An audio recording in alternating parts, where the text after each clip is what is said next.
being depicted as being shot once, but he was shot multiple times.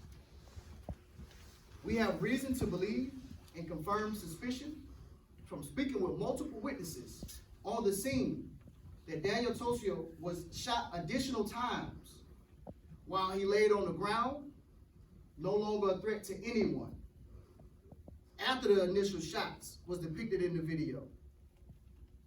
I'm going to repeat that again. We have reason to believe and confirm suspicion that Daniel Tosio was shot multiple times after he laid on the ground after the initial shot. We have video footage that depicts what happened just a second or two more than the footage that was posted online. And this footage confirmed our suspicion. I'm going to say it again. We have video footage that depicts what happened just 1 or 2 seconds more than the video that was posted online. It is the same video, but it shows just a little bit more of the scene. In this footage, it is undeniably clear that after the initial shot sustained by Daniel Tosio, he was no longer a threat.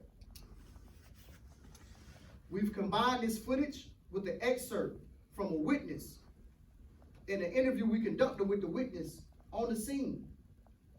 And she even stated Daniel Tosio was no longer a threat after the initial shot. So why was additional shots fired? What you're about to see is a video. The video that was posted online with just a second or two more of this video, so we could get a clear picture of what actually happened and confirm our suspicion that Daniel Tosio was shot multiple times as he lay on the ground after the initial shot.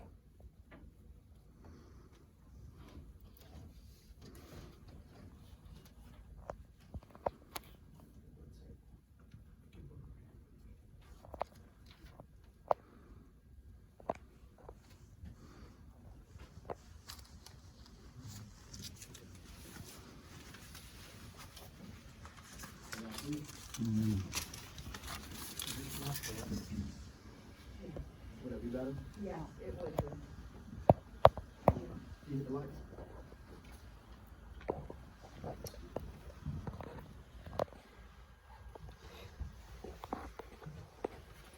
As stated, this is the same video that was posted online, but there's just a second or two more.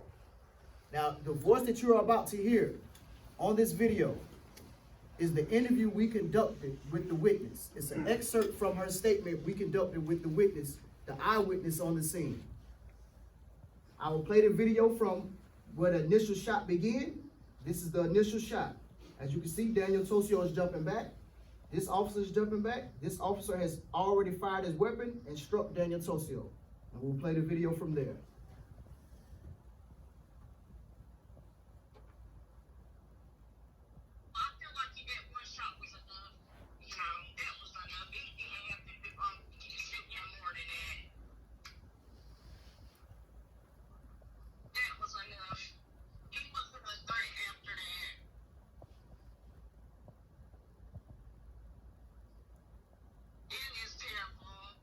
I want to explain what you just seen.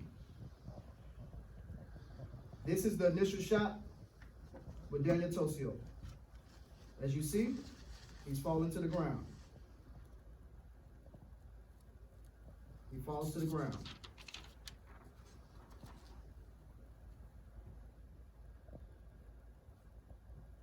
At this point, no other shots was fired. He collapses to the ground.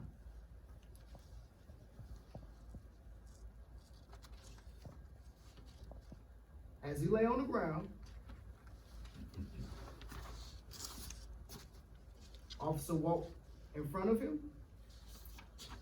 This officer is still in the shooting position. This is where we believe, and the footage cuts off at this part. This is where we believe additional shots was fired into Mr. Tosio's body while he lay No longer a threat, on the ground.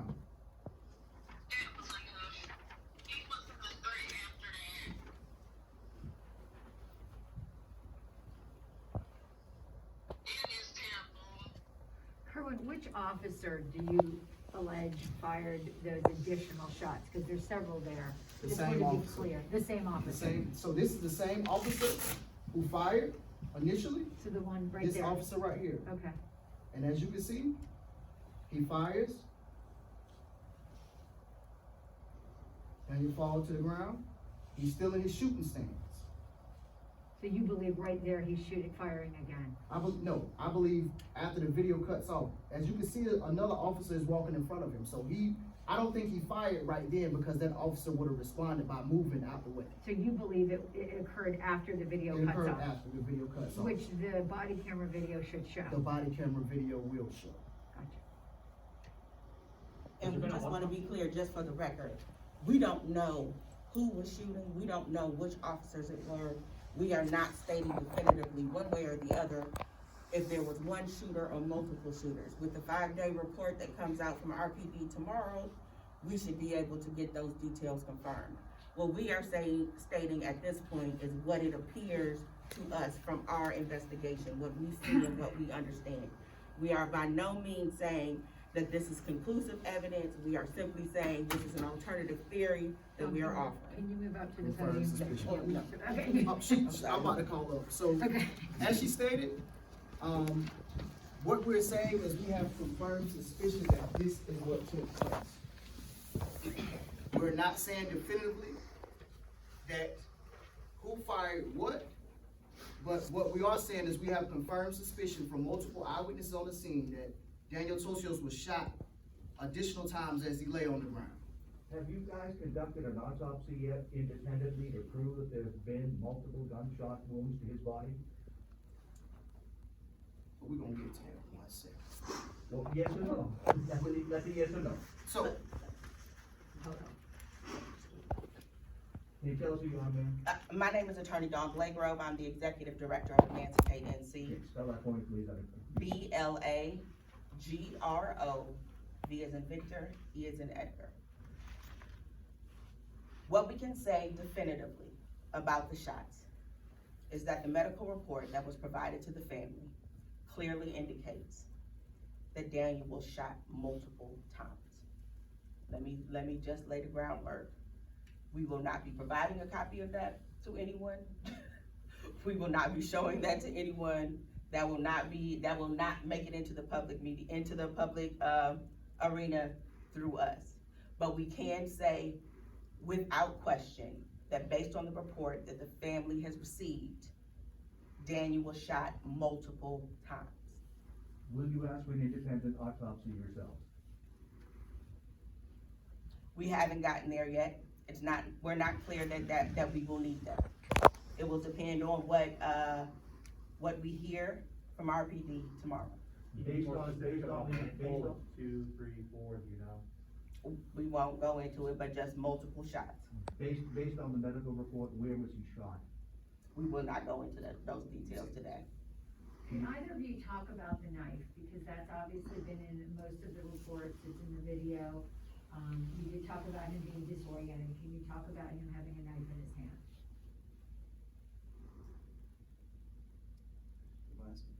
I'm trying to think. I think we're gonna leave that, up to, well, no, we won't. We do believe that he had a very small pocket knife. Very small pocket knife. That based on what we believe was, again, we also believe he was very disoriented. But a very small pocket knife. One of the 911 callers said that they thought he might be intoxicated. Do you think that was intoxication or disorientation? We are not medical professionals, we do not know, and we will not speculate. What we will say, and what we do know for sure, is that based on what the family has told us, that they believe he was very disoriented. We will not speculate on what caused that disorientation, other than to say that he was not rendered unconscious by the accident, for an unspecified amount of time at this point. He was not? He was rendered unconscious. We don't know how long he was unconscious. We do know that he was unconscious, which necessarily means that there was some type of concuss to his head that caused him to lose consciousness. Okay, let me finish this up, and then I'll call Attorney Don Blagrove up for a list of our demands, and then we can, I'll call Yvonne, and then we'll have Q&A. That's all right. So you've just seen the video footage. We also have reason to believe and suspicion from speaking with multiple witnesses on the scene, that immediate aid was not rendered to Daniel Tosio in an attempt to preserve his life. This is a big issue. As someone who helped work on different provisions recently different legislation signed into law, where officers have to report excessive force, we honestly believe this incident was excessive force. And if it was, it should have been reported. I'd like to call Attorney Don Blagrove, Executive Director of Emancipate, to the podium to state our demands. Once again, my name is Attorney Dawn Blagrove. That is D-A-W-N. Last name is Blagrove, B-L-A-G-R-O. V as in Victor, E as in Edgar. And I'm the Executive Director of Emancipate NC. I first want to acknowledge, before we move on to demands and accountability, the deep amount of trauma this family has suffered. It is not our intention to cause them more pain. It is not our intention to exploit this tragedy. It is our intention to help this family get accountability and get closure, understanding. And if this was a preventable death, then we want someone to be held accountable. So the questions that the family has are as follows. How long was Daniel allowed to lay on the side of the highway dying without medical care or attention? What are the consequences of failure to render timely care? And is it realistic for law enforcement to make the determination about what timely actually is? Did any of the officers on the scene have CIT training? Meaning, was anyone there trained with extenuating circumstances? In this case, because Daniel was disoriented from a severe blow to the head, resulting in a temporary loss of consciousness that he suffered during the car accident, was that taken into consideration before the officers proceeded to engage? Why was it necessary for Daniel to be physically detained in the first place? We have spent numerous hours over the last several years talking about de-escalation, talking about finding compromises to situations that allow for the preservation of life. What we need to know is why it was necessary in the very beginning for these officers to feel as though Daniel had to be restrained and in handcuffs. We have seen many times and many other instances where a person who is having disorientation that seems to be outside of themselves, acting in a way that may be dangerous to themselves or to others, which we are not saying Daniel was doing, because from the video, he appeared to be relatively calm. But we've seen instances so often where a safe space is created around that person, where someone is allowed to talk to them. And let's remember, his wife and his children were on the scene. Why was it not even a consideration to create a safe space around Daniel and to help assess the situation, to slow down, de-escalation? We have to do more than just talk about it. We have to demand that it happens. Even if the first shot was warranted, which again, we do not concede by any stretch of the imagination, the significant delay between the first and the subsequent shots should warrant more than an internal affairs investigation. It should warrant a criminal investigation. We are demanding a criminal investigation into the shots that fatally wounded Daniel in front of his children and his wife. Lastly, one of the crime reform bills that Governor Cooper signed into law very recently, HB 536, created an affirmative duty for officers to report and intervene when excessive force is being used by a fellow officer. This situation appears to be the perfect opportunity for us to see this piece of legislation in action. If, as we believe it is true, that the second and third and multiple shots that were fired at Daniel after the first shot, with a significant delay, why not was it the responsibility of those officers to intervene when excessive force was being used? We are demanding that this piece of legislation, this particular piece of legislation that went into effect December 1st, be amended to create a more objective standard about when excessive force is being used, and also to clearly delineate what the consequences are for failing to intervene when excessive force is being used. Let's be clear. The legislation that has been touted all over this state for months and months and months about police accountability and reform does very little to offer real accountability. We're gonna hold judgment because we don't know what RPD is going to say in their 5-day report tomorrow. But if history tells us anything, it is going to tell us that the police are not capable of policing themselves. And we need independent, objective individuals to investigate police-involved shooting. And any allegations of police misconduct for that matter. Thank you. Will you conduct your own investigation? Will you put together a panel and conduct your own investigation? Unfortunately, because of the very deep lack of trust between law enforcement and Black and brown communities, we don't really have any choice, right?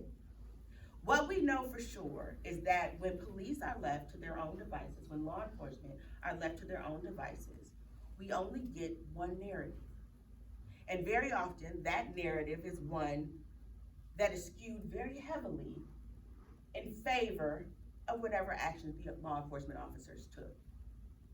Emancipate NC is committed to the idea that we keep us safe, that community keeps us safe. So yes or no, will you conduct your own investigation? We are not necessarily conducting our own investigation, but what we are doing is talking to people who feel comfortable and who trust us with the information that they have. Is litigation possible after conversations or interviews with witnesses? ¿Es posible que van a demandar a la policía después de las investigaciones? Again, we think it is much too early and premature to be discussing litigation. This family still hasn't even seen seen their father and their husband's body. It hasn't even been released to them yet. John, logistics, with the timing, I thought the report would be out today. I know yesterday was a holiday, so today seems like 5 days. Are you hearing something different? I am under the impression that it will be tomorrow, Okay, but I could be wrong, it could be today, but I thought it was tomorrow. okay, thank you. And the other question that she touched on, had Mr. Garcia been drinking that day? No. As to the best of our knowledge and from what we understand, no. Well, maybe a big picture question, in the Andrew Brown case up in Elizabeth City, the vehicle, deadly weapon, that's what the district attorney determined. Here, we had a man shot in front, but as you say, his wife and kids. Well, just a few days ago in Fayetteville, there was a man inside of a vehicle shooting out of the vehicle. And also that man, on the 911 call we heard, was saying that one of, he had his wife and his kids in his vehicle. I wonder if maybe there are any big picture juxtapositions you can make between those three cases where there in fact are a lot of similarities between the facts, and yet the outcomes are slightly different, or I say slightly, are pretty different in all three of those cases. I think the biggest difference in all of those cases is power.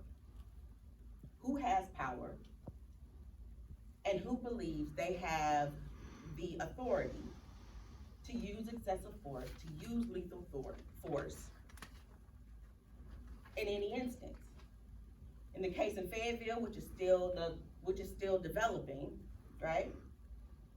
We had a law enforcement officer, albeit off duty, who shot someone. Now I will ask you this.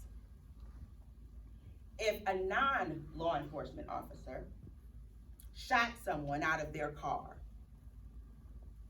would we even be debating whether or not a murder had been committed? I would say no. In this instance, with Daniel, if law enforcement had not arrived and some random citizen decided they wanted to tackle Daniel, hold him down, restrain him, and then shoot and kill him because he would not comply with an unreasonable demand, would we be having a conversation about whether or not Daniel was drunk?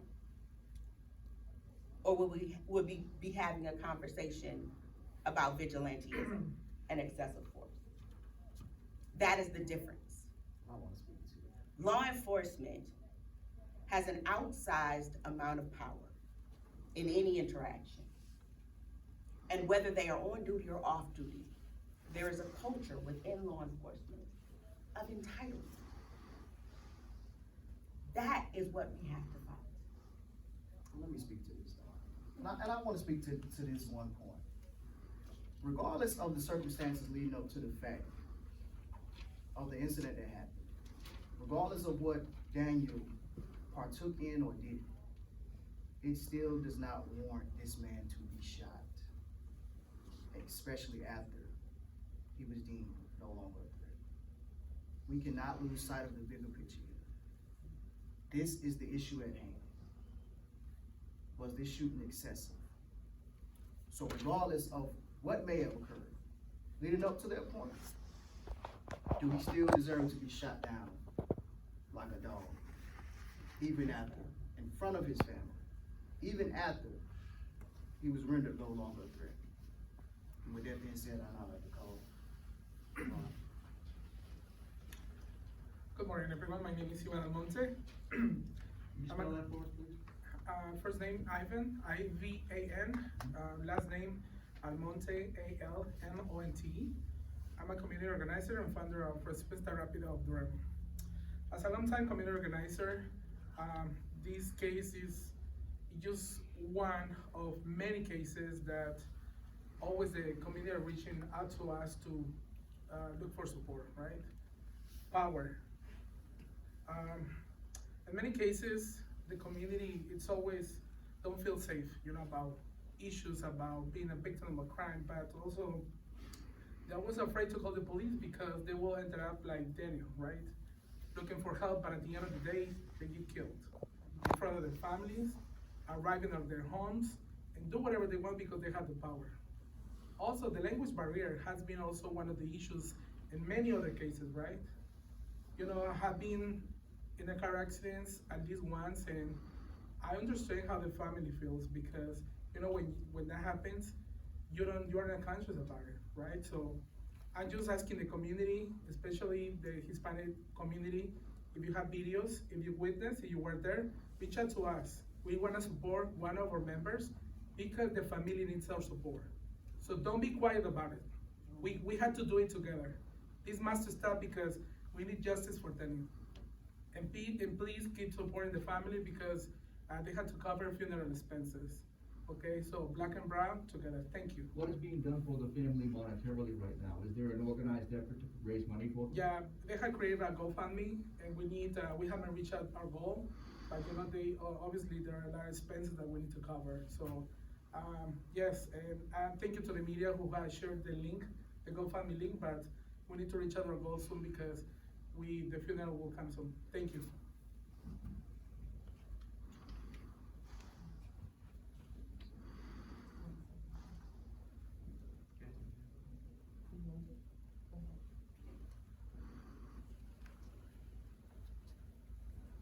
Justicia para mi esposo. Justice for my husband.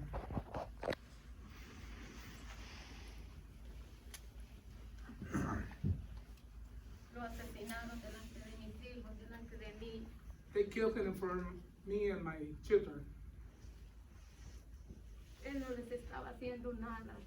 He didn't do anything to them. Yo les decía que lo dejaran. Que no les estaba haciendo nada, no escucharon. I told them, leave him alone, he's not doing anything to you. They didn't hear, they didn't listen. Mi esposo no entendía nada. My husband was not understanding anything.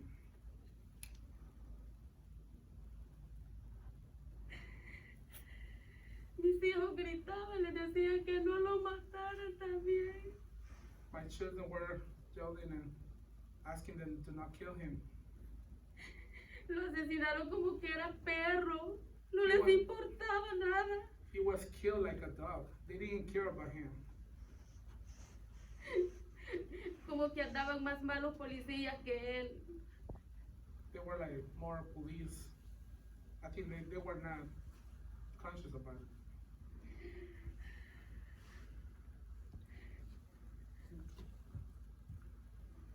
Could you give us her name and spell it for us, please? Her name is Rosa, R-O-S-A. Last name Jerez, J-E-R-E-Z. Thank you.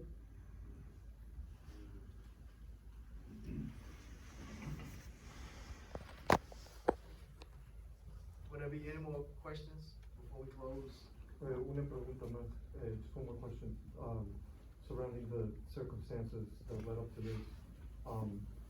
This small pocket knife that can barely even be seen in the video, this was his property, this was something that he had on him at that moment?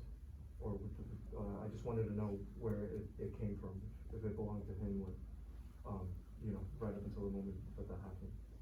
Yes. And last Friday at the vigil, I noticed the brace on Daniel's oldest son here, and also there was actually some injuries, facial injuries on the youngest child. Those are from the accident on Tuesday? We won't discuss that at all, but just, we wanted just for the sake of, you know, being sensitive to the family, but they both have some injuries. How many children and ages? How many children does the family have and their ages? They have 3. 20, 11, and 7. 20, 11. Were all 3 in the car at the time? We won't talk, we don't wanna go into that. One quick question again about that pocket knife. Any idea what, and again, I know you said he was disoriented, but what the reason was? I know there had just been a car accident. Was he upset with the other driver? Do you think his intention was to go talk to the other driver, or you just don't know? Honestly, at this moment, we do not know.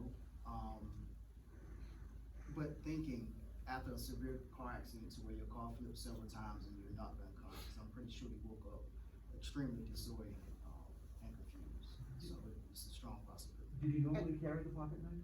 And okay.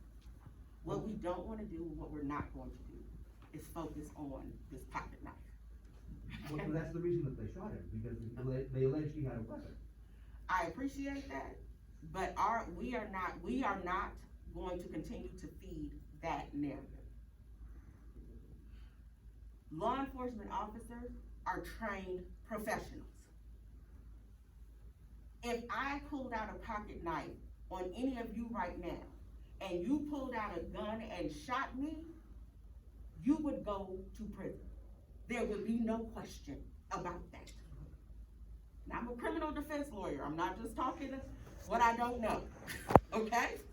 So this knife, while it is being used as the focal point, let us be clear that it is being used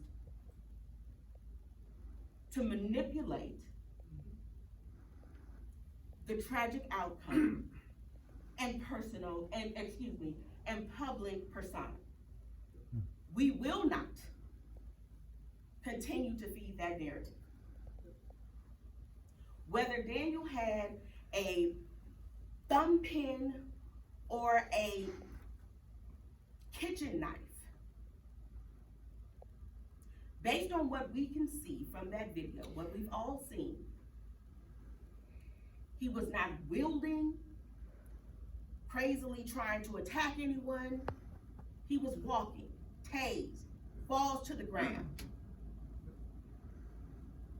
after already sustaining a severe head injury. He is tased, falls to the ground again, and then tries to get back up. And is murdered in front of his family. That is the story here. That is what matters. And until we break ourselves from creating these narratives where law enforcement are given all of the discretion, where law enforcement is giving all of the benefit of the doubt, we never get to a place of true accountability. And how confident are you in that 5-day report to support what you guys are sharing with us this morning? I'm sorry, what? How confident are we in the 5-day report? In all honesty, we hope that it will reveal and coincide with the details that we have already revealed.